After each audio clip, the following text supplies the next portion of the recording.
Buenas noches a todos. Muchas gracias por conectarse a nuestra transmisión a través de Zoom y de nuestra plataforma en Facebook Live.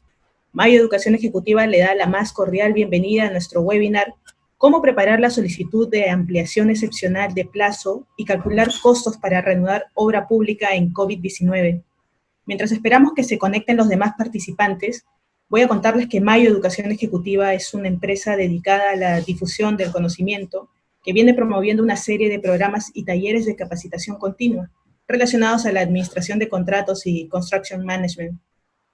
Cabe resaltar que cuenta con una red de conferencistas nacionales multidisciplinarios que poseen una trayectoria empresarial destacada tanto en los sectores de ingeniería como en construcción y minería. Por otra parte, les recordamos que el martes 16 de junio será el inicio del seminario online Aporte del enfoque colaborativo para la reactivación de proyectos de infraestructura de interés nacional, con la participación del abogado, árbitro y adjudicador Eric Franco.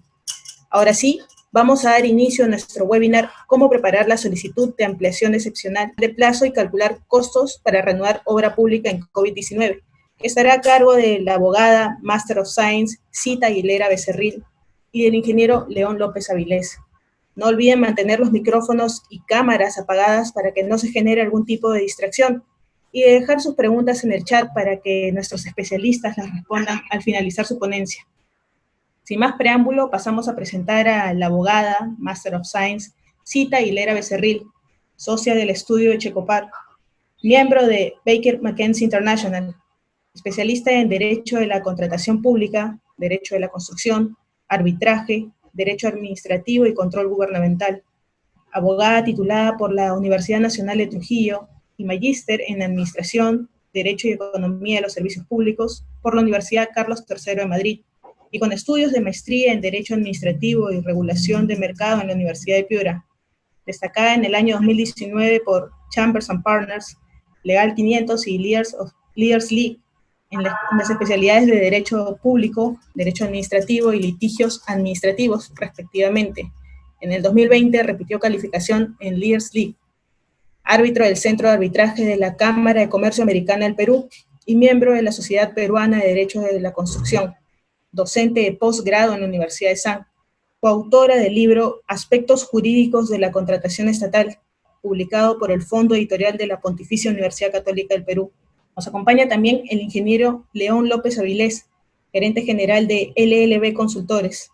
Es un ingeniero civil con más de 40 años de experiencia en planificación, programación, estimación y control de proyectos de construcción y estudios, con un amplio y completo conocimiento en dirección de proyectos en todas las fases del ciclo de vida y en diversas industrias, incluyendo proyectos mineros, industriales, petroleros, inmobiliarios y de infraestructura en las modalidades de EPC, EPCM, así como en ingenierías tanto en empresas privadas como públicas.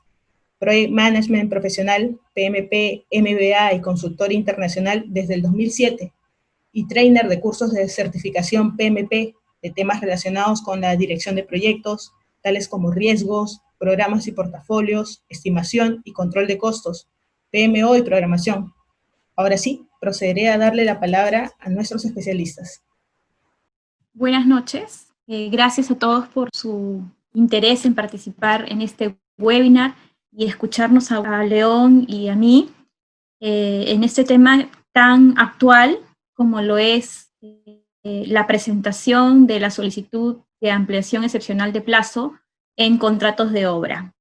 Bien, como ustedes saben, se emitió ya hace algún mes, más o menos, un poquito más, el Decreto Legislativo 1486, que establecía, entre otras disposiciones, medidas para reactivar los contratos de obra y sus respectivos contratos de supervisión que se habían encontrado paralizados a partir del 16 de marzo ante la declaratoria de estado de emergencia nacional con motivo de la pandemia del COVID. Este decreto legislativo 1486 dispuso que el LOCE tenía 7 días para poder emitir una directiva en la que desarrolle los procedimientos, los alcances, los lineamientos para poder habilitar el reconocimiento que tenía este decreto respecto del impacto en plazo y en costos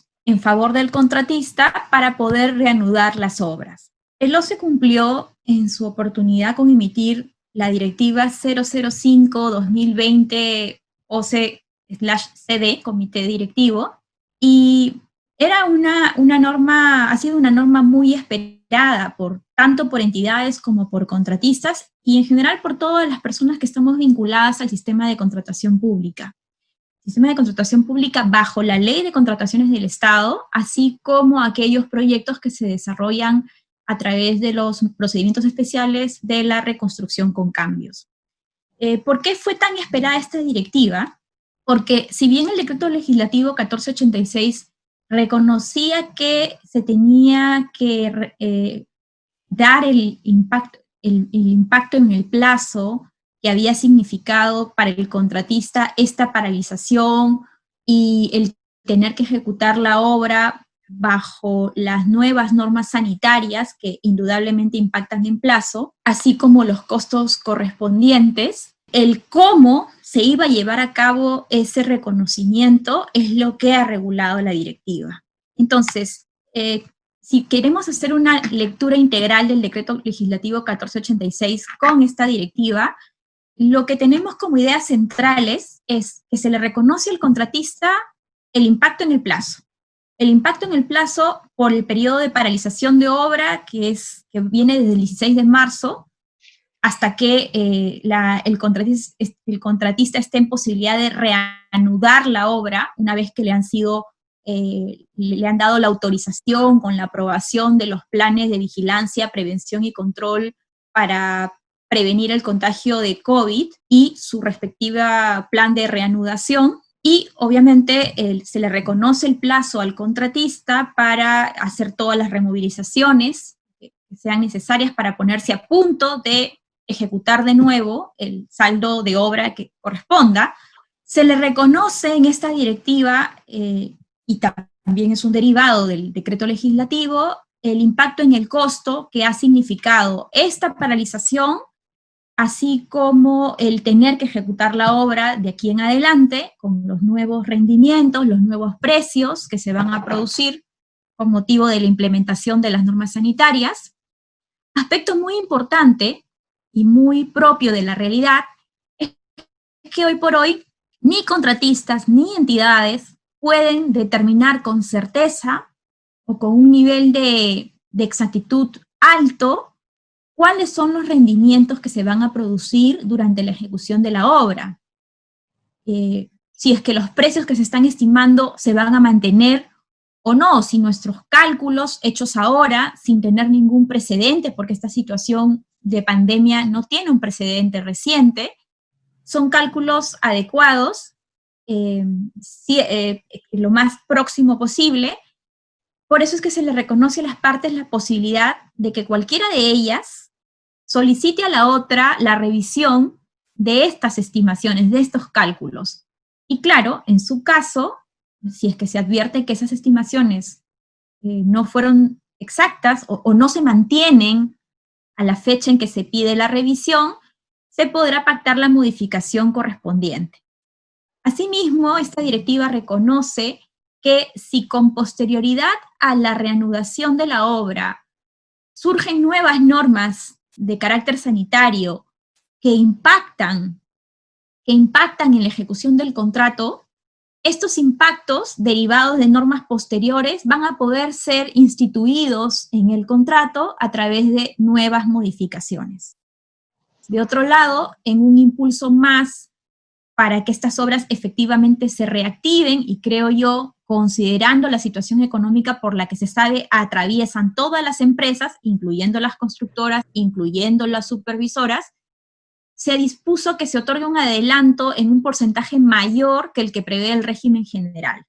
También se reconoce que por sus factores de riesgo va a ser necesario, o que hay vínculos laborales o vínculos profesionales que se extinguieron durante todo este periodo, y por eso también la directiva recoge la posibilidad de que tanto el contratista ejecutor de obra como el supervisor puedan pedirle a la entidad cambiar su personal, sustituirlo por otro. Esta directiva tiene precisiones importantes desde un punto de vista, sobre todo, práctico, porque nuevamente la tendencia es a que estos contratos se reactiven y avancen, no que nos quedemos estancados en discusiones o en procedimientos engorrosos. Se dice expresamente en esta directiva que estas prestaciones que se van a tener que ejecutar, estos trabajos que se van a tener que ejecutar bajo las nuevas formas, por las normas sanitarias, no califican como prestaciones adicionales, y además se dice que este reconocimiento de plazo y de costos, cuando hablo de costos directos y costos indirectos, así como aquellos en los que se ha incurrido por elaboración de planes sanitarios, por removilización y otros, aplican cualquiera sea el estado en que se encuentre la obra.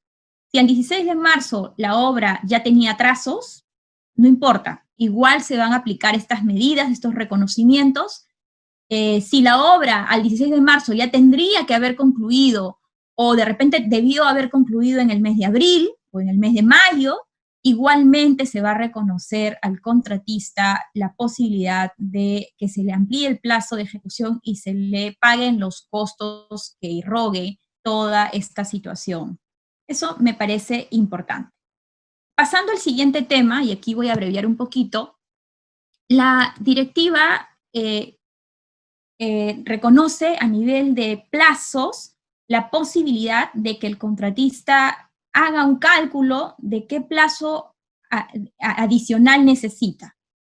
¿Qué tramos tiene que considerar a nivel de impactos en plazo? El propio de la paralización, ¿no? Desde el 16 de marzo, cuántos días hasta que, en algunos casos será pues mientras dure la cuarentena, en otros será hasta que la entidad le autorice a reanudar las actividades, tratándose de obras, por ejemplo, que están en la fase 1. Además, le reconoce el impacto en plazo que le tome al contratista removilizar sus equipos y su personal, hacer las adaptaciones y adecuaciones en los ambientes de la obra para poder cumplir con las normas sanitarias, como por ejemplo, crear un ambiente adecuado para que los trabajadores pasen por su chequeo diario sobre COVID, o reciban las charlas, o tomen las medidas de limpieza e higiene que son necesarias. Todas estas adaptaciones y adecuaciones de los ambientes de trabajo para poder ejecutar obra bajo las normas sanitarias también tienen un impacto en plazo, y eso se le reconoce al contratista, además del tiempo que el contratista calcule le va a tomar ejecutar el saldo de obra una vez reanudado. Lo que no dice la directiva es este plazo que le va a tomar al contratista elaborar la solicitud de ampliación, y una vez que obtuvo la autorización de reanudación de actividades, y el plazo que a su vez le otorga la directiva a la entidad y el decreto legislativo para analizar y pronunciarse sobre esta solicitud de ampliación de plazo, en total son 30 días. Este plazo no es mencionado por la directiva. Y creo que no ha sido mencionado porque se está asumiendo que estos días de elaboración de la solicitud y de análisis de la entidad por parte de esta solicitud se va a producir dentro del periodo de paralización.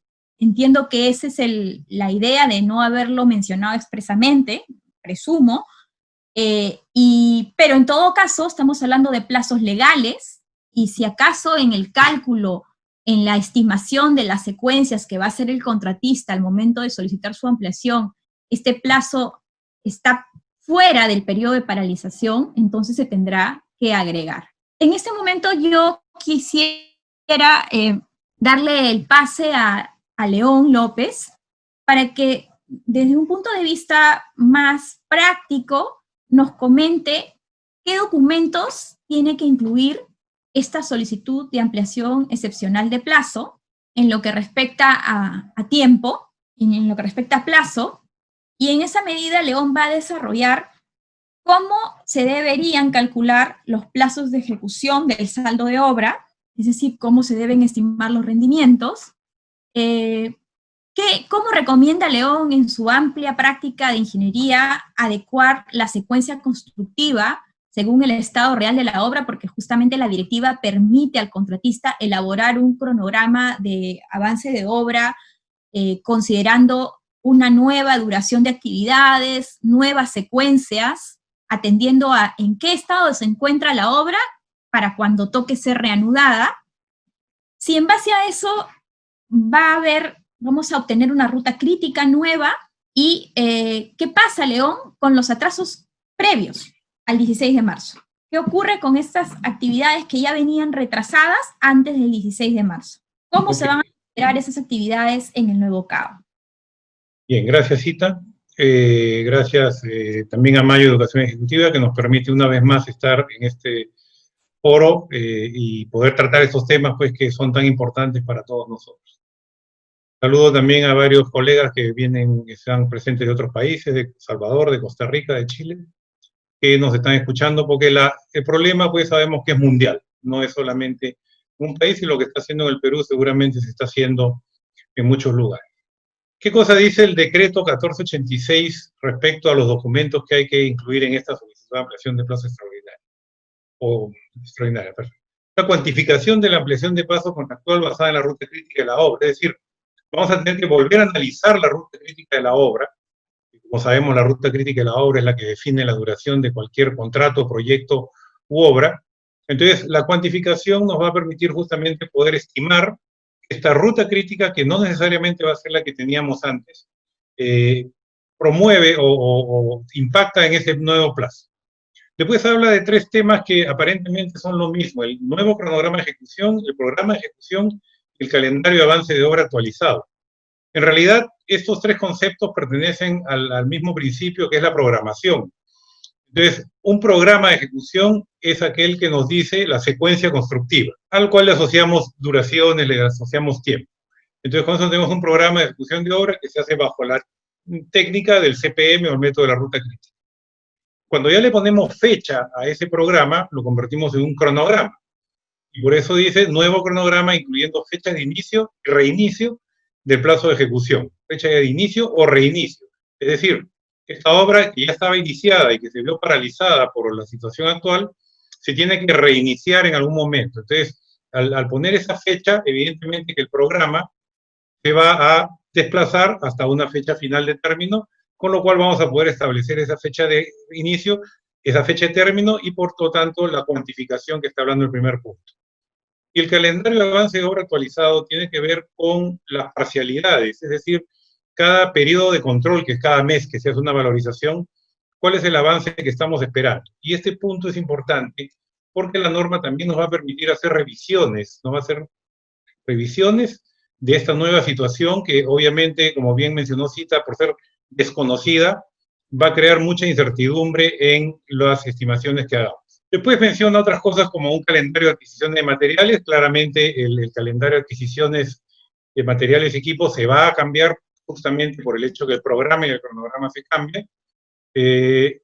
Y además le agrega teniendo en cuenta las medidas del sector competente, es decir, hay que tener en cuenta que no solamente está afectando al ejecutor de la obra, sino también a los proveedores y a todo lo que está en torno de esa obra. Claramente un plan de seguridad y salud para los trabajadores que tiene que ver con las medidas sanitarias que están planteadas y, de ser el caso, la propuesta de reemplazo de personal clave. Que esto genera otro problema adicional porque el personal de experiencia normalmente pues estaría prácticamente dentro de ese rango de riesgo que ha definido la norma. Entonces buscar un profesional que tiene 20 años de experiencia y decir que no esté en el rango de riesgo va a ser bastante complicado, pero va a haber seguramente ciertas consideraciones al respecto. Estos son los documentos que específicamente dice el decreto legislativo y que la directiva ha ido desarrollando. Entonces son 7 puntos que hay que tener en cuenta. Después, en cuanto a la secuencia constructiva, solamente vemos, o mejor dicho, vamos a ver aquí el proceso de programación. Planificar la gestión, o sea, vamos a tener que definir de qué manera vamos a desarrollar nuestro plan, nuestro nuevo programa, y de ahí una secuencia de trabajo, definir actividades, vincular actividades, donde justamente esta definición de actividades de vinculación son consecuencia o resultado de la secuencia constructiva, es decir, la nueva secuencia constructiva que nosotros planteemos en esta programación tiene que ver con estas actividades a la cual vamos a introducir actividades de protección del trabajador y además con los cambios que pudiera tener la duración de cada actividad o la forma de llevar a cabo cada actividad, esta vinculación definitivamente va a variar. Y de ahí pasamos a estimar recursos y calcular duraciones, con lo cual tenemos un cronograma completo. Pero hay que tener claro que estimar recursos y calcular duraciones tiene que ver con rendimiento. Es decir, para poder decir cuánto dura una actividad, yo tengo que saber qué recursos voy a utilizar, qué cuadrillas, cómo está constituida mi cuadrilla, esa cuadrilla qué rendimiento tiene. Yo escuchaba hace unos días a una persona que planteaba que este rendimiento se va a afectar porque la jornada laboral se va a ver afectada de 8 o 10 horas normales a probablemente 6 o 7 por todas las medidas. Entonces, la misma producción, la producción que esperábamos en 8 horas, ahora la vamos a reducir a una producción de 6 horas. Pero además de eso, el mismo hecho de trabajar manteniendo una distancia social, manteniendo todas las medidas sanitarias que están establecidas, claramente estos rendimientos se van a afectar. Entonces hay que hacer un estudio, un análisis de estos rendimientos para estar seguros pues, de que estamos poniendo lo que a nuestro juicio, a nuestro entender, va a suceder. En cuanto a la ruta crítica, aquí vemos un esquema muy simple de lo que es definir una ruta crítica. Es una secuencia de actividades que no poseen holgura, es decir, tienen una fecha de inicio temprana y fecha de inicio tardía igual, y una fecha de término temprana y una fecha de término tardía igual, por lo tanto no tienen holgura, se constituyen en actividades críticas y pues definen por la secuencia la ruta crítica.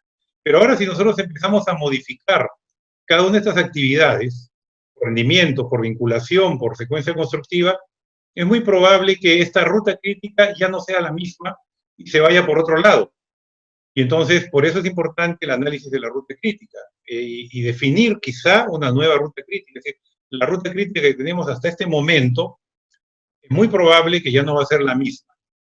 ¿Y qué pasa con las obras que están atrasadas? Entonces, aquí también esquemáticamente vemos un diagrama de red, que es la forma como se trabaja la ruta crítica, y que después se convierte en una Gantt, y vemos que en esta Gantt están pintadas de rojo las actividades críticas y en dos colores distintos las actividades que no son críticas, es decir, aquellas que tienen holgura. ¿Qué cosa es la holgura? El tiempo que se puede atrasar una actividad sin convertirse en crítica, es decir, sin afectar al proyecto. Entonces, claramente, lo que tenemos que hacer en una actividad, en un cronograma ya iniciado, que tenga un estado de avance en un momento determinado, 15 de marzo, que se declara la emergencia, ¿cuál era el estado de la ruta crítica? Esa ruta crítica que nosotros teníamos en ese momento, y aprovechando un poco que vamos a reprogramar, es decir, vamos a replantear la ruta crítica, es muy probable que el 15 de marzo la ruta crítica ya se fue por otro lado. Entonces hay que hacer un análisis de holguras. Hay que hacer un análisis de holguras para poder ver a dónde me está llevando esa nueva ruta crítica, con lo cual ya tendríamos pues definido el nuevo CAO, el nuevo cronograma y todo lo que está planteado entre los 7 documentos que hay que presentar. Pero no hay que perder de vista que podemos considerar el estado de la obra, sea que esté atrasado o no, en el momento de la declaratoria de emergencia. Lo que venga después como penalidad ya será otro tema, pero en este momento tenemos esa oportunidad de replantear nuestra programación. Sí. Gracias, León. Además del plazo, que es una labor que requiere bastante involucramiento, bastante conocimiento para las personas que están a cargo de elaborar las solicitudes de ampliación excepcional de plazo, justamente porque no tenemos pues precedentes para calcular esos rendimientos y por ende calcular las duraciones de las actividades. Hay también otro tema asociado a los costos que se tienen que incluir dentro de este pedido de solicitud de ampliación excepcional de plazo. Como ya comenté antes, tanto el decreto legislativo 1486 como la directiva justamente prevén que el contratista va a poder acordar con la entidad el impacto económico que ha significado toda esta situación. ¿Qué es lo que nos dice la directiva? En el numeral 7.23 de la directiva se pide al contratista, ejecutor de obra, cuantificar como parte de su solicitud de ampliación de plazo los costos directos y los gastos generales variables, es decir, los que están asociados a a la variación de plazo, en los que haya incurrido o que se hayan devengado durante el periodo de paralización, mientras la obra estuvo paralizada, y que sean consecuencia de esta, ¿no? O sea, ahí hay algo bien importante. Aquellos costos en los que se haya incurrido o devengado durante la paralización y que sean consecuencia de esta. Lo que la norma nos dice es que estos gastos generales y costos directos incurridos durante la paralización o devengados tienen que ser de acuerdo a lo que la oferta del postor consideró cuando postuló al proceso de selección, o aquella información de costos que presentó con motivo de la firma del contrato. No puede traer un precio distinto del que estuvo consignado como parte de su oferta cuando se inició el vínculo contractual. Pero además, para estos costos directos y gastos generales que corresponden al periodo de paralización, la directiva pide que el contratista incluya en su solicitud de ampliación de plazo excepcional los documentos que acrediten fehacientemente que se incurrió en estos. Entonces, aquí, en particular, los contratistas tienen que tener mucho cuidado de incluir esa documentación, y además esa documentación sea posible de ser vinculada a la obra, de ser vinculada a la situación de paralización. No podemos arriesgarnos, en el caso de contratistas, y también por su parte en el caso de la entidad, a aprobar costos y gastos generales si no hay certidumbre de que efectivamente estos gastos incurridos o devengados, repito, corresponden a ese periodo de esa obra. Entonces, ahí hay un trabajo importante, hay un esfuerzo importante que se va a tener que hacer, porque sí toca documentar. Respecto de estos costos directos y gastos generales propios de la paralización, va a tocar documentar. Luego, también se le reconoce al contratista la posibilidad de que incluya en su solicitud de ampliación de plazo lo referido a lo que gastó cuando elaboró los planes de vigilancia, control y prevención del COVID, del contagio del COVID.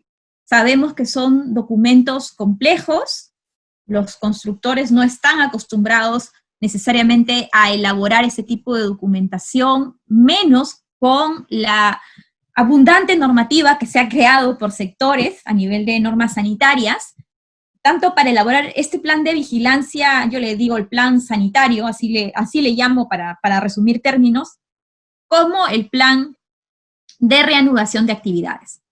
El costo en que se incurra por elaborar estos planes hay que reclamarlo como parte de la solicitud de ampliación excepcional de plazo. Además, se le reconoce al contratista, y es el momento de pedirlo, junto con la solicitud de ampliación excepcional de plazo, aquellos costos directos y los gastos generales en los que incurra por removilizar su personal y sus equipos. Si acaso hay obras donde los equipos se han mantenido dentro de la obra, en algunos casos los equipos sí han tenido que ser desmovilizados. Entonces, para llevarlos de nuevo al centro de la obra, se va a tener que incurrir en costos. Esos también se le reconocen, y también se le reconocen como parte de esta solicitud de ampliación excepcional de plazo los gastos o los costos en los que el contratista incurra para hacer todas las adecuaciones, todas las adaptaciones de los ambientes de trabajo dentro de la obra para poder dar cumplimiento a las normas sanitarias. Sabemos, por ejemplo, que de acuerdo con las normas sanitarias, el personal va a tener que recibir charlas de prevención todos los días. Entonces, probablemente en cada obra se tendrá que adecuar un ambiente, un espacio físico, para que estos trabajadores reciban esas charlas con la distancia que además corresponde. Sabemos que va a tener que crearse una suerte de área de triaje, como le llaman en los hospitales, para que cuando el trabajador ingrese, le puedan medir la temperatura, puedan ver qué síntomas puede traer. Ese ambiente donde se va a hacer este chequeo seguramente va a tener que adecuarse, ambientarse, y eso tiene un costo, ¿verdad?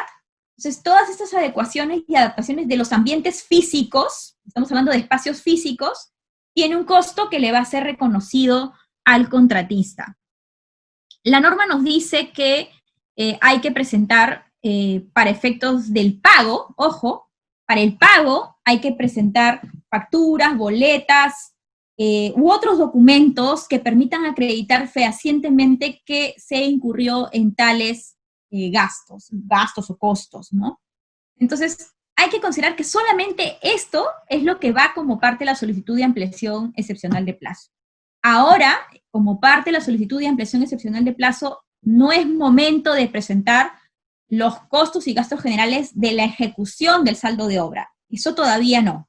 Eso viene después. Ya lo vamos a explicar más adelante, porque ahora León nos va a comentar sobre justamente, ya estamos hablando de que hay estos costos que van como parte de la solicitud de ampliación de plazo excepcional, pero ahora tenemos que hablar sobre los otros costos, los costos propios de ejecución de obra. Esos costos propios de ejecución de obra, como dije hace un momento, se presentan después. Se presentan dentro de los 30 días siguientes de que la entidad se pronunció sobre la solicitud de ampliación excepcional de plazo. Entonces yo quisiera que León ahora nos comente qué alternativas prevé la directiva para el reconocimiento de estos costos propios de ejecución de obra, costos de ejecución de saldo de obra. ¿Cuáles son los mecanismos que prevé la directiva? ¿En qué consiste cada uno? Y además la directiva tiene una fórmula bastante abierta, que a mí me parece saludable, cuando nos dice, y otros mecanismos de la industria de la construcción que sean pertinentes. ¿A qué otros mecanismos de la industria de la construcción nos podríamos remitir, León? Bien. A ver, ¿qué dice la directiva en cuanto al reconocimiento de costos? Efectivamente, costos directos de las generales variables incurridos o devengados durante el periodo de paralización, costos de elaborar los documentos con las nuevas medidas y costos directos de la removilización. Estos costos, que están debidamente documentados y debidamente acreditados, nos lleva a la otra parte, que es los costos del saldo de ejecución de obra. Pero el saldo de ejecución de obra va a tener que ver con la evaluación de los rendimientos y la duración de las actividades, porque claramente los rendimientos van a implicar un uso distinto de la mano de obra. Como dije, si en vez de una jornada de 10 horas efectivas voy a tener una jornada de 7, 8 horas efectivas, claramente pues se va a extender el tiempo. De repente va a haber que poner cuadrillas diferentes, de repente va a haber que poner dobles turnos, en fin, hay una serie de situaciones que es necesario tomar en cuenta al momento de establecer estos nuevos costos directos y gastos generales, evidentemente, que tienen que ver con mayor espacio de los comedores, mayor espacio de las oficinas, de los almacenes, de los talleres, etc. Entonces, implementar todo esto, claramente pues son costos que van a aparecer después. Entonces, vamos a ir calculándolos, vamos a ir estimándolos en función de una planificación. Es decir, tenemos que empezar a diseñar nuevamente lo que hicimos al principio del contrato, análisis de precios unitarios, estructura de gastos generales, etcétera, para poder incorporar toda esta nueva situación que se va a ir presentando. Entonces, vemos pues que efectivamente la solicitud de ampliación de plazo incluye esta primera parte, que es de antes de la cuarentena, la paralización, la adecuación, y el plazo que se nos va a extender seguramente por efecto de los rendimientos y las vinculaciones, que va a tener una serie de costos asociados. O sea, prácticamente rehacer todos los análisis de precios bajo nuevas condiciones. Y aquí claramente pues vemos que no hay una experiencia previa. Vamos a tener que usar la imaginación para poder definir. Nos va a ayudar, puede ayudarnos a herramientas como el BIM, puede ayudarnos la observación, etcétera. Pero también hay que tener en cuenta que como esto no tiene una precisión o una exactitud que sepamos manejar por no haber una experiencia previa, vamos a tener que cuantificar estos nuevos precios unitarios en base a estimaciones de rendimientos. vamos a tener que identificar nuevas partidas, es decir, van a aparecer partidas que seguramente no estaban, y yo diría que esta actividad de triaje, como bien dijo Cita, o de despistaje, va a tener que ser considerada como parte de esa nueva actividad. En algunos casos nos va a ayudar la fórmula de reajuste porque seguramente muchos de los insumos que usamos en la construcción también se van a ver afectados por estos nuevos precios y eso seguramente se va a reflejar en la fórmula de reajuste. Y habla de otros mecanismos pertinentes en la industria de la construcción. Vamos a comentar esto en un instante más y vamos a plantear aquí entonces un ejemplo de lo que podría ser esta planilla con la cual vamos a calcular estos costos. Entonces va a haber seguramente una serie de partidas que no van a tener cambios. Partidas de movimientos de tierra, por ejemplo, donde trabaja una máquina y no hay esta importancia de la distancia social porque ya de por sí se trabaja separado, pero seguramente ajustando a las nuevas jornadas de trabajo. Partidas preexistentes que tengan que cambiar, o sea, tenemos que revisar nuestros análisis de precios y revisarlas, es decir, nos está dando la norma la oportunidad de estas partidas que ya están establecidas contractualmente poder revisarlas. Partidas nuevas que aparezcan como consecuencia de esto, y estos otros mecanismos que en realidad nosotros lo entendemos como mecanismos de reconocimiento de costos que tienen que ver con las distintas formas de contratar. Puede tener que ver con la forma de hacer el análisis de precios donde ponemos cosas distintas, pero también tiene que ver con la forma de contratar una obra, porque la ley establece algunos sistemas. De ahí meteremos los gastos generales y la utilidad. La utilidad es otra discusión que vamos a plantearle en un rato más. Y de ahí viene la fórmula de reajuste y los IGBs. Entonces, esto sería una forma sugerida de ordenar la estructura de nuestro costo. Se habla de otros mecanismos. ¿Pero qué entendemos por otros mecanismos? ¿Cuáles son los mecanismos que en este momento conocemos bajo la Ley de Contrataciones del Estado? La suma alzada, los precios unitarios, el esquema mixto, las tarifas y otros. Bien, suma alzada ya sabemos lo que es, un precio fijo que no varía salvo que haya cambios, precios unitarios donde se pagan los metrados realmente ejecutados y el esquema mixto que combina ambos métodos. Pero ya estos métodos se basan en costos que están preestablecidos a través de los análisis de precios unitarios y que ahora vamos a revisar. Entonces, si es que no por esta revisión no llegamos a establecer esta suma alzada o estos nuevos precios unitarios, existen otros mecanismos que también son utilizados en la industria, como por ejemplo la modalidad de tiempo y materiales, la administración controlada, los subcontratos designados, los gastos reembolsables con tope, es decir, son mecanismos en los cuales se reconocen los gastos realmente incurridos en la obra y que se agrega algún porcentaje de honorario, algún porcentaje de ganancia, un porcentaje de administración, pero que evidentemente pues tienen un nivel de control distinto porque se trata de demostrar lo que estamos gastando en el momento y después hacer un reconocimiento. Entonces aquí, si aceptamos esto como mecanismo, probablemente el trabajo de establecer nuevos precios se va a ver simplificado, sin embargo esto va a depender pues de las entidades. ¿Cómo optamos por alguno de estos mecanismos? La teoría nos dice que esto tiene una dependencia directa del grado de la cantidad de información con el que contemos, por lo tanto existe un grado de incertidumbre acerca de la exactitud con la que podemos trabajar y la asignación de riesgos. Entendiendo por asignación de riesgos, ¿quién asume el riesgo? El riesgo claramente tiene que ver con asumir un riesgo de tiempo o de costo. Entonces, a menor información, más incertidumbre y más posibilidad que tenga que ser la entidad la que asuma los costos y los pasos, porque al no contarse con información suficiente para poder hacer un análisis, claramente el contratista no va a tener cómo fijar un precio, mientras que en la medida que tenemos más información, que podríamos ir avanzando en la ejecución de la obra, claramente vamos a tener más información, menos incertidumbre y al fijar el contratista un precio, con este conocimiento mayor, claramente el riesgo va a estar de su lado.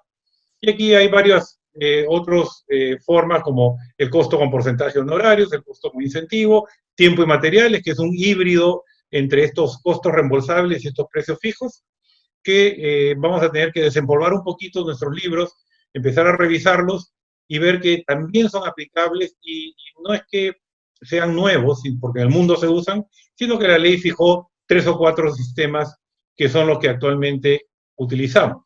Muy bien. La otra discusión de la utilidad tiene varias interpretaciones porque digamos, la normativa, el decreto legislativo y la directiva no han mencionado la utilidad. Pero la utilidad sabemos que es un derecho, si quieren, del negocio. El contratista cobra lo que cuesta la obra más una ganancia. Y entonces una forma sería aplicar el mismo porcentaje de utilidad al costo directo nuevo que se va a analizar, la directiva no lo menciona. Podría ser que se incorpore en el precio unitario, que si la directiva no dice nada, sería irrelevante porque está implícitamente incluida en el precio unitario, o llegar a un acuerdo, porque lo que sí dice la directiva es que, y el decreto legislativo, en la segunda disposición complementaria, la letra C, que las entidades están facultadas para acordar condiciones contractuales. Claramente la utilidad es una condición contractual y por lo tanto podría ser acordada, ¿no? Acordémonos también que este último aspecto tiene que ser pues dentro de un rango de buena fe, de buena intención, porque así como se hace el esfuerzo de reconocerle a los costos al contratista, también tiene que haber el esfuerzo de, pienso yo, de que la intercontratista obtenga una utilidad razonable por su trabajo. Y por supuesto, un tema sería entender cuál fue la intención del gobierno al permitir esta reactivación de obra con nuevos costos. Como no hay claridad, se presta a estas interpretaciones y eventualmente pues llegaremos a la solución de controversias que habría pues que ya no vamos a discutir en la última parte de esta presentación. Entonces, esto sería pues todo lo que está relacionado con los costos, Cita, si tú puedes seguir comentando los otros temas. Perdón. En realidad el siguiente tema es qué dificultades se aprecian para establecer los costos de ejecución de saldo de obra y qué prevenciones o disclaimers tú recomiendas debería hacer el contratista cuando presente su cuantificación de costos de saldo de obra, que ya hemos dicho que se hace después de los 30 días de que la entidad se pronunció, a efecto de que el contratista pueda mantener a salvo su derecho de luego de pedir revisiones de esos plazos, de esos costos, y en su oportunidad reclamarlos mediante los mecanismos de solución de controversia. Esa es una pregunta que te hago, León. Ok. ¿Qué dificultades existirían en establecer los costos? Aquí hemos identificado algunas que ya son el resultado pues, de tantas reuniones que han habido en todo este tiempo, lo que han planteado las mismas empresas contratistas, lo que uno por su experiencia también puede entender. Y una dificultad que vemos es en establecer estos nuevos rendimientos, porque es una situación desconocida, es una situación nueva. Podemos simularla, podemos tratar de representarla, a lo mejor el BIM nos puede ayudar en este caso. Entonces, esta nueva situación claramente que nos da un desafío de cómo establecer esos nuevos rendimientos. No es solamente el uso efectivo del tiempo, sino el rendimiento mismo del obrero ante una situación nueva. ¿Qué demoras se van a producir por aplicar estos protocolos sanitarios? Alguien estornuda y se para la obra. Entonces, aquí hay que tener eso claro. Estamos, por supuesto, un poco exagerando, pero hay que tener claro que este protocolo sanitario, estas medidas sanitarias, como bien las ha bautizado Cita, nos van a generar alguna demora que aún no podemos cuantificar. Este reemplazo de personal clave, ¿qué implicancias va a tener? ¿Cuánto va a demorar? ¿Podemos garantizar una dirección de obra? Acuérdense que cada vez que entra personal nuevo de dirección a una obra, la obra realmente da marcha atrás. Esta nueva secuencia constructiva que difiere a la que nosotros consideramos dentro de nuestra experiencia como normal, entonces claramente pues que esto es una dificultad porque es una secuencia constructiva que no conocemos. La nueva distribución o layout de las oficinas, comedores, vestidores, transportes, talleres de obra, donde vamos a tener que ampliar estos espacios para poder ubicar a la gente con esta distancia social y tener en cuenta que nuestros proveedores también han sido afectados. Quizá esto va a reflejarse, como dije hace un rato, en la fórmula de reajuste, pero claramente pues el proveedor también va a tener en cuenta que él está afectado y por lo tanto sus precios pueden cambiar.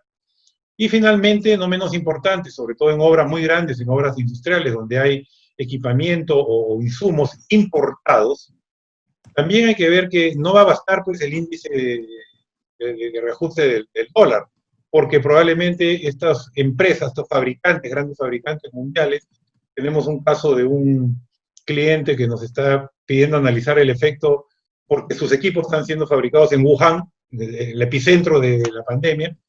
Claramente pues que esto les está causando un perjuicio, no solo en tiempo de entrega, sino probablemente en costos. Entonces, estos son los que podemos nosotros identificar rápidamente, entre otros que pudiera identificar cualquiera que esté haciendo la estimación. Y yo le agregaría uno que es, ¿qué pasa cuando empecemos a trabajar y estas cosas empiecen a suceder y que no han cumplido o no han ocurrido exactamente como nosotros lo previmos? Y de ahí viene el tema del disclaimer o la liberación de responsabilidades. Y hay 3 artículos de la directiva que nos dan la salida. No los vamos a leer completos porque son bastante extensos, pero he destacado lo importante. El 6.4 dice: las partes podrán revisar el impacto en plazo, conceptos económicos, costos y mecanismos de compensación que acordaron para reactivar la obra y modificar el contrato cuando corresponde. Es decir, se da la posibilidad de revisar periódicamente esto que nosotros hicimos como una estimación. El 752 nos dice nuevamente, y fíjense, el 6.4 habla de plazos y de costos. El 752 habla de, podrá ser objeto de revisión periódica cualquiera de las partes a base de las estimaciones, en base a rendimientos y aproximaciones. Aquí aparentemente nos habla de costos, pero al mencionar rendimientos, al mencionar rendimientos reales y precios actuales de mercado, implícitamente ya está metido el plazo, porque hemos visto que el plazo es el que va a los rendimientos van a impactar en los plazos. Y finalmente el 753 nos habla de, si se pierde la necesidad de hacer ajustes, se podrá pactar su modificación. Entonces, yo diría, sin ser esto una sugerencia, una redacción, pero que tomemos estos 3 artículos, y los que podamos encontrar, pero estos 3 son los que claramente hemos visto, para redactar un disclaimer. Entonces, en nuestra presentación de costos, poner, en base al artículo 6.4, 752, 753, estos precios serán materia de revisión en la medida en que las situaciones de la obra pudieran ser distintas a las estimadas. Entonces, esto es importante porque la ley además lo permite. La ley, o el decreto legislativo y la directiva lo están permitiendo. Gracias, León. A ver, yo he ido respondiendo algunas preguntas por el chat, y más bien leyendo también algunas preguntas, y con relación a los costos que se incluyen como parte de la solicitud de ampliación de plazo, yo mencionaba aquellos costos incurridos o devengados durante el periodo de paralización. Y alguien preguntó, ¿qué cosa es devengado? Bueno, devengado son aquellos costos que tú todavía no has pagado, pero que ya te has comprometido a pagar. Que ya te has comprometido a pagar.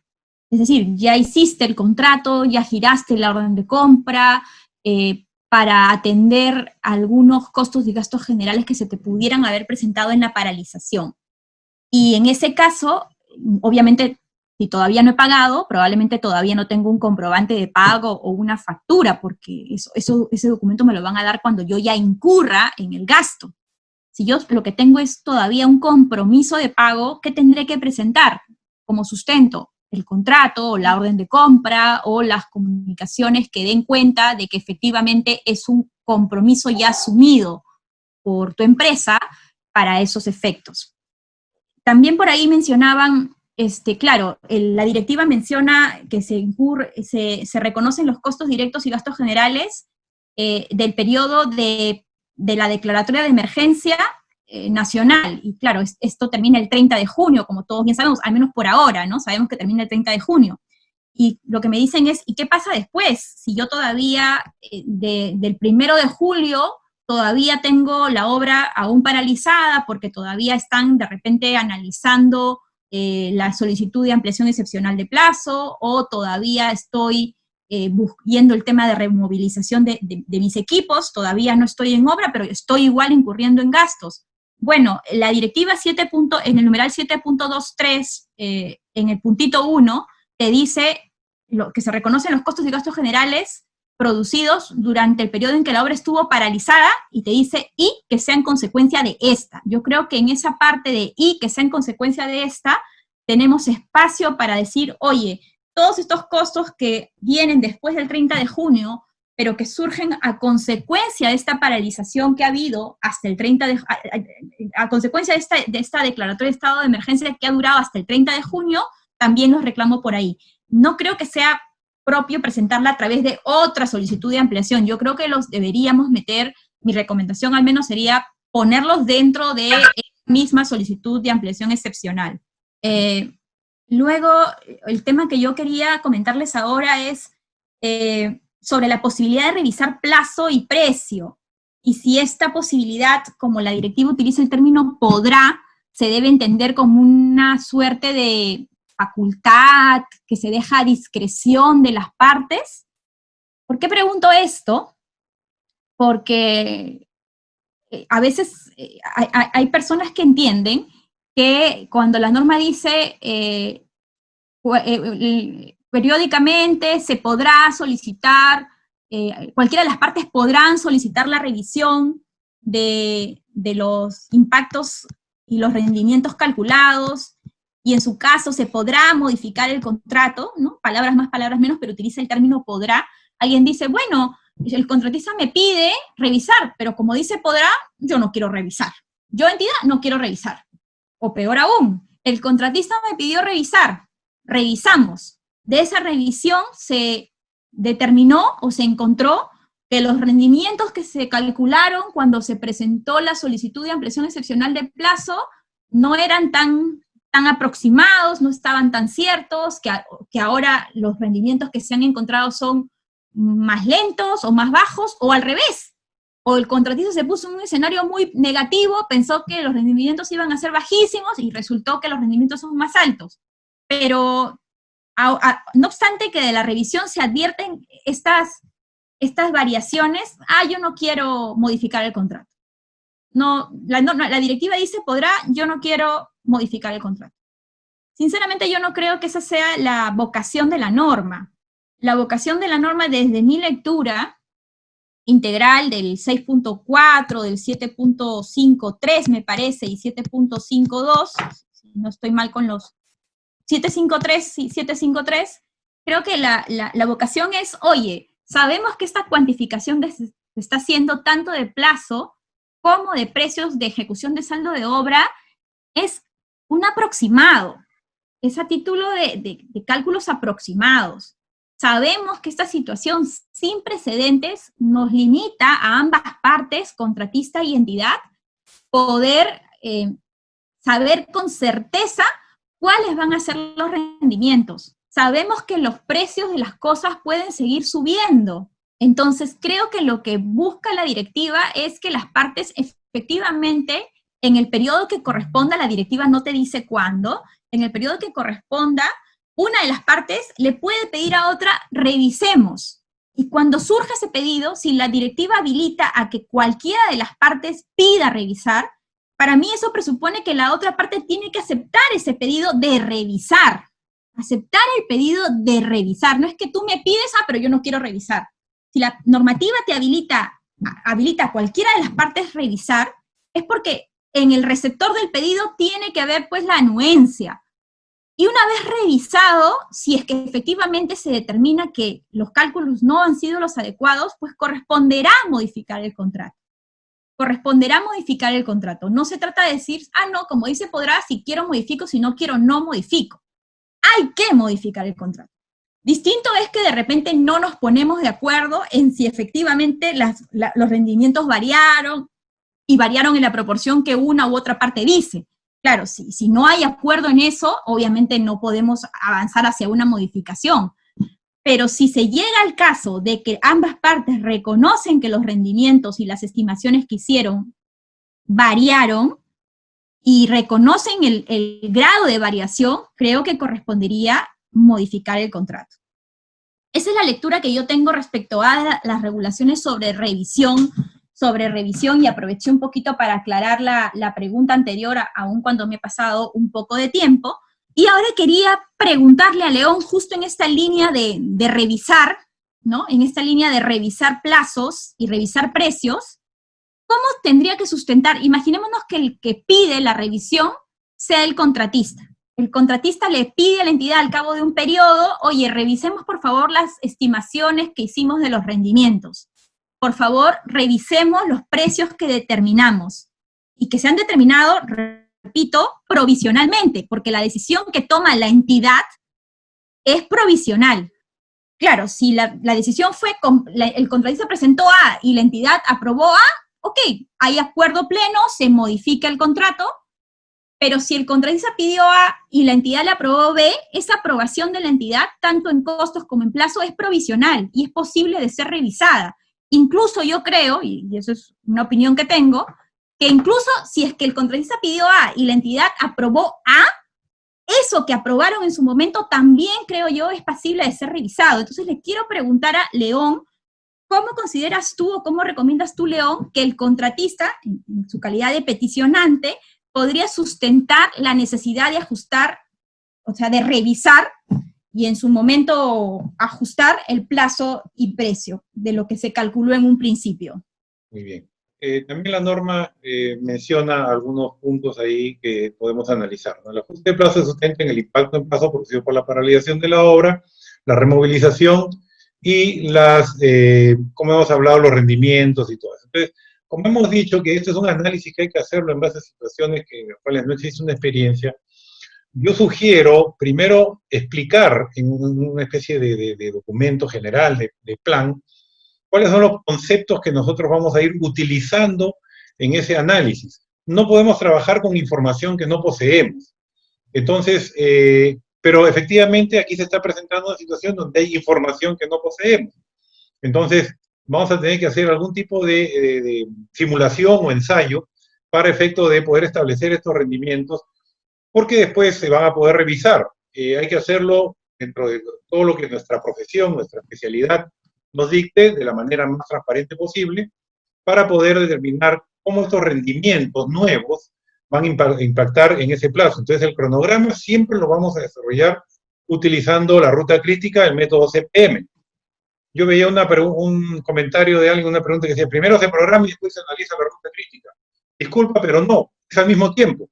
Cuando uno programa, la ruta crítica se va desarrollando. O sea, no es que uno primero programa y después ve la ruta crítica. Cuando uno programa, la ruta crítica es parte del cálculo, es parte del análisis.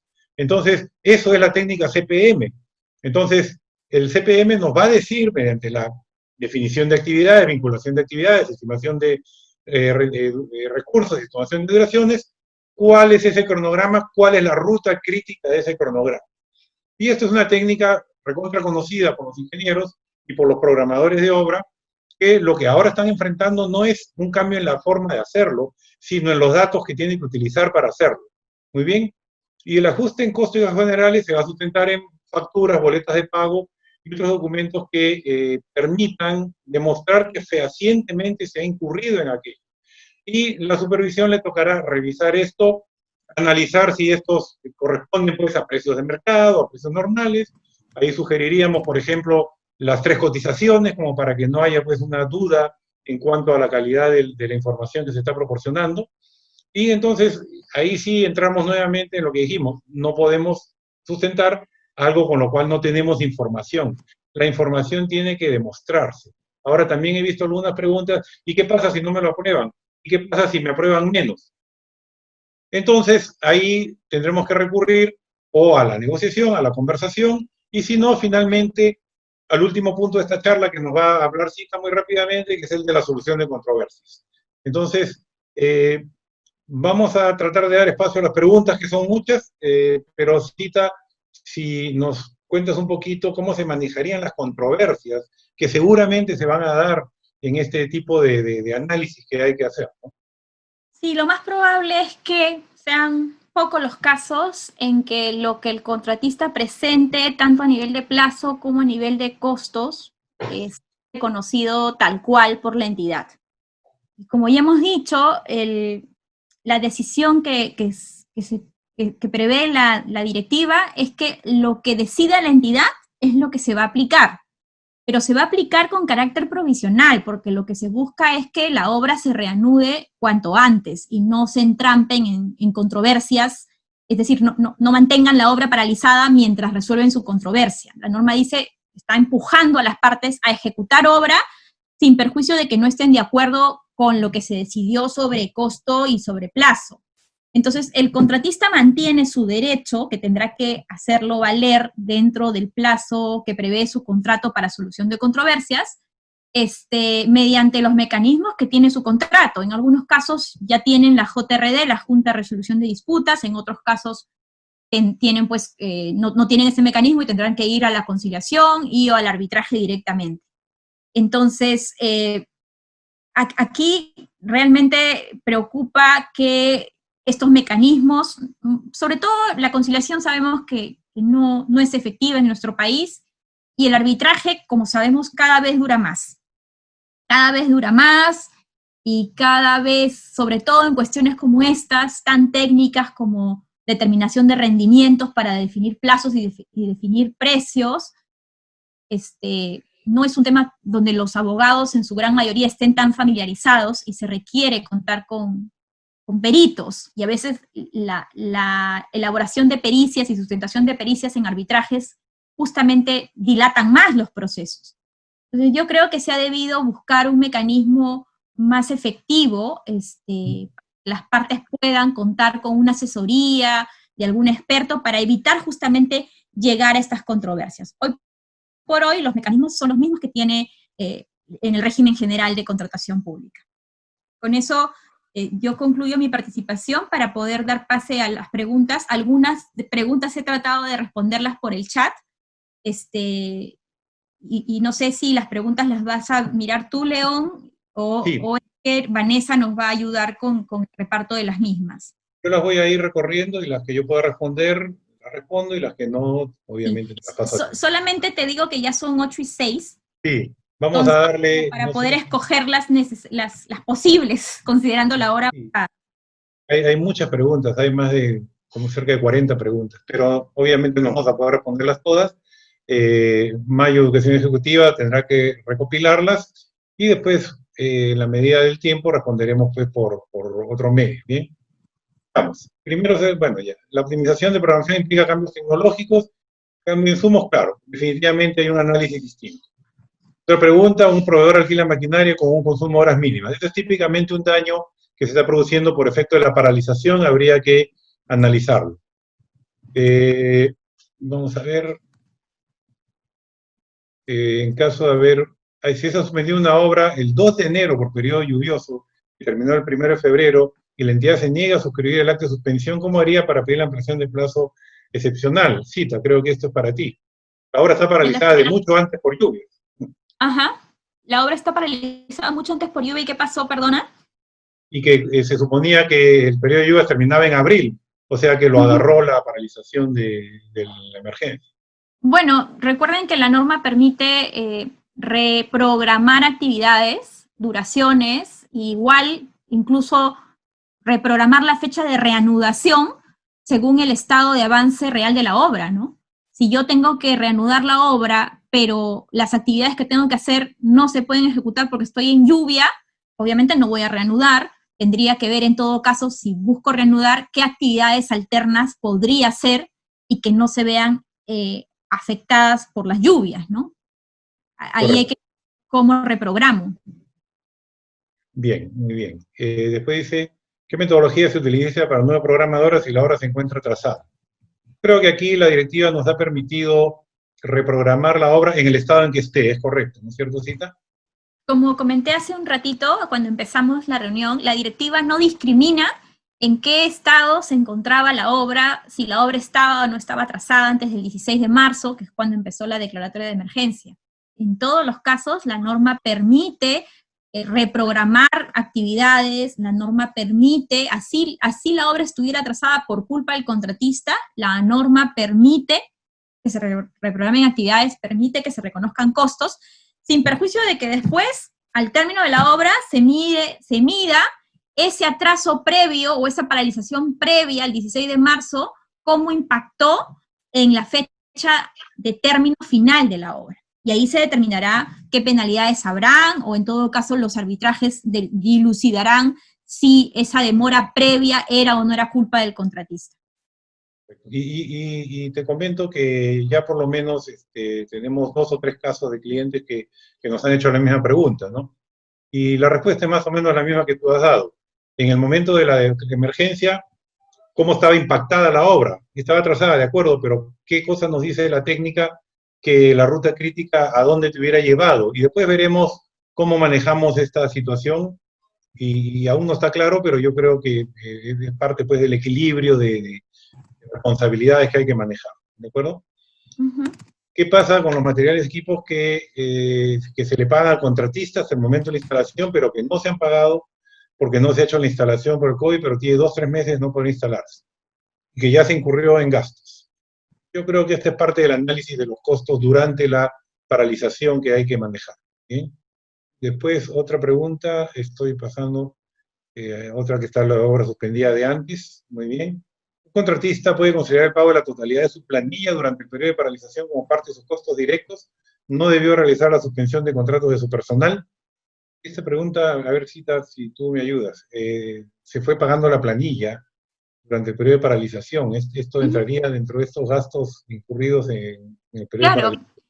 Claro, la directiva te dice que todos los costos y gastos generales producidos o devengados, incurridos o devengados en el periodo de paralización se reconocen. Entonces, en el caso de que no pudiste desmovilizar tu personal, que es una pregunta que habían hecho por el chat escrito también, o no pudiste desmovilizarlo, le seguiste pagando su salario, que es lo que han hecho muchas empresas, esos son justamente los costos y gastos producidos en la paralización, así que corresponderá pedirlos a la entidad como parte de la solicitud de ampliación de plazo. Pues, bueno, la otra pregunta tiene que ver con lo que ya hemos hablado, qué pasa con la obra que está atrasada, si el nuevo cronograma va a subsumir los atrasos. La verdad que, como nos están dando la oportunidad de reprogramar tal como estaba la obra, el efecto de ese atraso habrá que analizarlo post, ¿no? Para poder ver si efectivamente ese atraso previo impacta en el nuevo plazo por la aplicación de la norma. Algunas obras han sufrido deterioros en las estructuras durante el periodo de paralización de obras. Estos periodos que incorrerá para su rehabilitación también se incluirán en la solicitud de ampliación de plazo. Yo creo que sí, ¿no? Yo creo que sí, ¿no? Yo creo que sí, pero aquí hay otro tema que hay que tomar en cuenta, Cita, que son los seguros, porque este tipo de daños sí están cubiertos por los seguros. Claro. ¿No? Muy correcto. Y estuvimos en una charla hace unos días donde se explicó el tema de los seguros, y el especialista nos dijo, si es un daño y está asegurado, se asegura, ¿no? Incluso nos contó pues de un incendio y el seguro pagó todo. Bien. Dice, la tendencia del nuevo costo será superior al 15%. ¿Qué va a pasar acá? Porque si se excede el 15%, probablemente estaríamos en temas con la Contraloría, ¿Cita? ¿Los nuevos costos exceden el 15%? Si los costos exceden el 15%, pero no, porque la directiva ha dicho expresamente que no son adicionales, que no son prestaciones adicionales. Cuando la directiva señala que estos mayores costos que va a significar ejecutar la obra con las normas sanitarias no califican como prestaciones adicionales, justamente la saca de la esfera de este control previo que hace la Contraloría General de la República y también del cálculo de la incidencia porcentual. Hay varias preguntas que ya han sido contestadas a través de otras preguntas. Como dice la directiva y el decreto legislativo, da la posibilidad de pactar y acordar pactos de impactos económicos. ¿Existe algún impedimento legal para incorporar la Junta de Resolución de Disputas en este momento? Yo creo que no. Al contrario, sería incluso más recomendable, ¿no es cierto? A ver, lo que pasa es que los contratos que se rigen por el decreto legislativo 1444, la ley de contrataciones modificada por el decreto legislativo 1444, sí permite incluir junta de resolución de disputas, incluso después de haber iniciado la obra, lo cual me parece que es lo correcto. En el legislativo 1341, la norma te dice que la junta de resolución de disputas se tiene que pactar cuando se firma el contrato o cuando se inicia la obra. Lamentablemente, el LOCE, en 2 opiniones, ha concluido que bajo ese régimen normativo, el 1341, no es posible pactar después la incorporación de la Junta de Resolución de Disputas.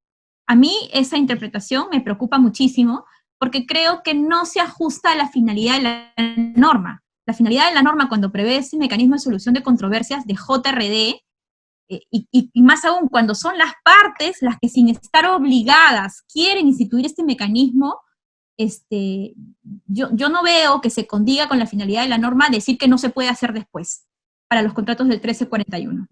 Entonces va a depender mucho qué contrato, bajo qué régimen se regula el contrato.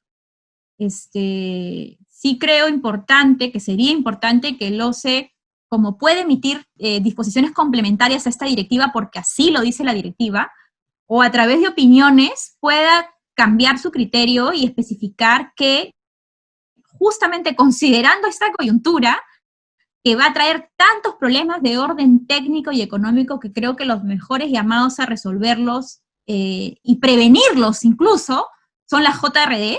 Creo que debería establecerse que sí se puede pactar la JRD, ya sea que los contratos se regulen con el decreto legislativo 1017 o con la ley de contrataciones 30225 o con cualquiera de sus dos modificatorias, el 1341 o el 1444. Creo que debería propenderse a que el mecanismo, si las partes desean recurrir al mismo, pueda habilitarse. La pregunta del millón es, ¿tenemos suficientes adjudicadores en Junta de Resolución de Disputas? Ese es el gran problema, es un mecanismo reciente y son muy pocas las personas que están ya inscritas en los registros como adjudicadores para formar parte, para ser miembros de Junta de Resolución de Disputas. Ahí habría una dificultad, ¿no? Correcto. Bien, solamente para cerrar, un comentario que nos hace uno de los asistentes, que me parece interesante, dice, estamos en crisis de salud, social, económica, una emergencia, no es para nuevas oportunidades de negocio, y no estamos en el momento de estas discusiones. Yo creo que estamos en el momento de las discusiones porque las cosas no han sucedido. Evidentemente hay una crisis, hay una emergencia, no es una nueva oportunidad de negocio, pero si decimos, bueno, lo veremos después, estaremos discutiendo después cosas que, si no las anticipamos hoy, porque lo que estamos diciendo acá en esta reunión no son cosas tajantes, ni así tiene que ser, sino que estamos dando opiniones de lo que seguramente en algún momento se va a convertir en una discusión, en una controversia, en un desacuerdo, y estamos proponiendo algunas medidas que sí están dadas, que sí están definidas, que cómo manejarlas. Pero si perdemos de vista lo que podría suceder después, entonces la discusión va a ser peor que plantearla ahora, donde la sugerencia es pedirle al OCE, pedir opinión al OCE, que el OCE diga esto, y claramente no es una nueva oportunidad de negocio. Sin embargo, hay que entender pues que los contratistas y las entidades son ambos perjudicados en este tema. Entonces, yo diría este comentario, gracias Pablo por tus comentarios, porque permite pues aclarar conceptos. Cita, se ha extendido el tiempo, ya tenía otra reunión, le agradezco mucho su buena discusión. Yo solamente quería concluir diciendo, antes de darle el pase a Pamela, diciendo que obviamente el OCE ha hecho un esfuerzo grande por contemplar en esta directiva todos los posibles escenarios. Pero en el tiempo tan cortito que tuvieron, que fueron 7 días, seguramente hay cosas que falta regular, y porque además es difícil que un organismo se ponga pues en todos los posibles supuestos que se pueden presentar. Entonces hay muchas dudas, lo vemos en los webinars, lo vemos cuando conversamos con otros profesionales, con personas que están en el rubro de la construcción. Entonces sí creo que hay un trabajo importante todavía que hacer a nivel normativo, pero además el OCE, como saben, tiene este mecanismo, este procedimiento a través del cual ellos atienden consultas por teléfono, pero a mí me genera mucha más confianza las consultas que el OCE absuelve por escrito, mediante el trámite de opiniones.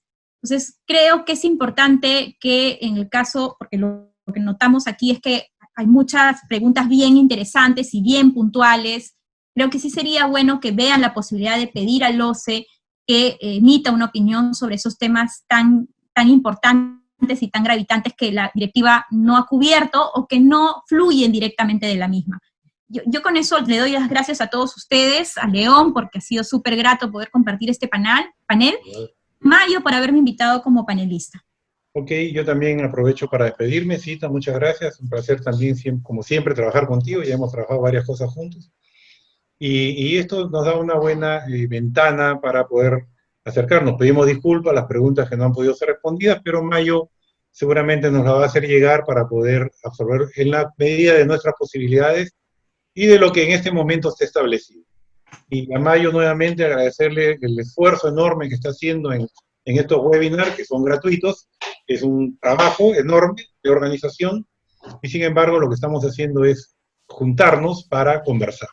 Queremos agradecer a nuestros dos especialistas por esta excelente presentación. Del mismo modo, agradecemos a nuestros participantes por su tiempo y por formar parte de un nuevo webinar. Les recordamos que al finalizar la transmisión les estará llegando una encuesta que permitirá a Mayo Educación Ejecutiva brindarles cada vez un mejor servicio. No se olviden de seguirnos en nuestras diversas redes sociales, donde estaremos dando a conocer más información sobre el sector, así como también de nuestro próximo seminario online, Aporte del enfoque colaborativo para la reactivación de proyectos de infraestructura de interés nacional, que inicia el martes 16 de junio. Mayo Educación Ejecutiva les agradece su participación. Buenas noches.